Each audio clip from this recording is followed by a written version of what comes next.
मला वाटतं ही गोष्ट माझ्या दृष्टीनं खूप आनंदाची आहे. गेली 25 वर्ष मी प्रोफेशनल लाईफमध्ये काम करतोय. मी म्हणेल की माझं पर्सनल लाईफ जर पाहिलं, मी सुरुवात केलं एक ट्रेनरच्या माध्यमातून, एक टीचरच्या माध्यमातून, एक प्रोफेसरच्या माध्यमातून आणि करिअर काउन्सिलरच्या माध्यमातून. ज्यावेळेस मी ट्रेनर म्हणून काम करतो किंवा ज्यावेळेस मी टीचर, प्रोफेसर म्हणून काम करतो, त्यावेळेस माझं एक ऑब्झर्वेशन होतं, एक स्टॅटिक्स होतं.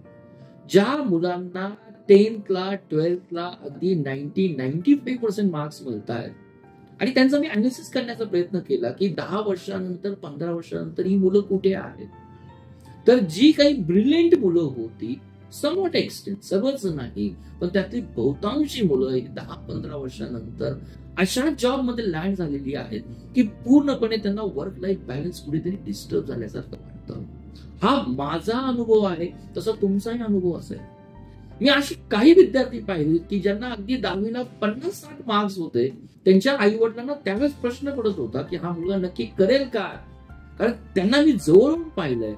आज ती मुलं कुठेतरी MNC मध्ये काम करतायत, कुठेतरी UPSC MPSC मध्ये अधिकारी म्हणून काम करतात. हा जो काही प्रवास आपण पाहतो ना, लहानपणीच मुलांना जज करण्याचा प्रयत्न करतो आणि त्यानुसार आपण त्यांच्यापुढे करिअर देण्याचा प्रयत्न करतो. जे काही विद्यार्थी आहेत, जे काही पालक आहेत, हा जो काही माझा पर्सनल जर्नी मी तुम्हाला सांगितला की जो मला विद्यार्थ्यांना कमिटेड करणं, विद्यार्थ्यांच्या पुढे कमिटेडमेंट देणं, की त्यांना फाइंड आउट करणं की राजा, तुझ्यात कदाचित आज ही स्ट्रेंथ नाहीये, पण उद्या तुझ्यामध्ये ही स्ट्रेंथ येईल. ती स्ट्रेंथ कशी येईल, काय येईल, तो माझा जॉब. त्यामुळे हा टीचर आणि प्रोफेसर जो माझ्या रक्तामध्ये बसलेला आहे ना, तोच तुम्हाला गाईड करू शकतो की आपण तुमचं करिअर सेट करण्यासाठी, रोड मॅप करण्यासाठी आपण काय करू शकतो. त्यामुळं माझी सुरुवात ही अशा पद्धतीने झाली, सेमिनारच्या माध्यमातून, मी म्हणेल की वर्कशॉपच्या माध्यमातून, की कुठलं करिअर निवडावं ते पाहत असताना मी यंग माइंडचा विचार केला. केवळ ग्रामीण भागातील नाही किंवा आपण म्हणूया की केवळ अर्बन भागातील नाही. आज हा सर्वांच्या पुढे मोठा प्रश्न असतो, कारण आपल्याकडे इतकी मोठी प्रचंड करिअर निर्माण झालीत ना, आणि दर वर्षाला करिअर चेंज होतं.